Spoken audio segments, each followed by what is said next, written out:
Hey, what's going on, guys? This is Sarn Silov. Today we're going to be covering adding fractions with different denominators, right? Remember, these are denominators, and what it's saying is that these two must match in order for you to be able to proceed with the process, right? You're not allowed to add them unless they are matching. So making them match is just by simply finding the denominator that will make both of these the same, right? So let's get into this one. So 3 times 2 will equal 6. So that means that's the denominator that we've selected, 6, because 6 times 1 also equals 6. Now keep in mind, what you do to the bottom, you must always do to the top. So on the bottom, we did 6 times 1 over here. So we must do the same thing up top, 5 times 1. And then finally, we did 3 times 2 over here, so we must do 2 times 2 up here. So that will change this instead into 5 over 6 plus 4, because 2 times 2, over 6. Now that the denominators are matching, we can finally add everything, and it's just left to right.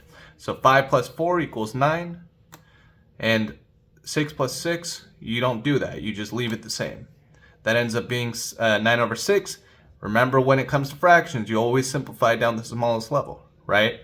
That's going to make it go, 3 can go into 9 3 times, and then 3 can go into 6 twice. So the answer ends up being 3 over 2. Moving over to the next one, let's see. The common denominator here is going to be 3 and 1, because they're both going to become 9, right? What you do at the bottom, you must do the top. The new answer ends up being 5 over 9 plus 6 over 9. And once we finally add those together, it's going to be 11 over 9. Now I put on the third one a little trickier one, right? Because there's 3 fractions now instead of 2. It's the same exact thing. These 3 must match. So we need to determine what the denominator is going to be for the 3 of these. And the number that comes to mind is 20, right? Because 4 times 5 equals 20, 2 times 10 equals 20, and 20 times 1 equals 20. Never forget, what you do to the bottom, you must do to the top. So 3 times 5, 1 times 10, and 20 or 3 times 1.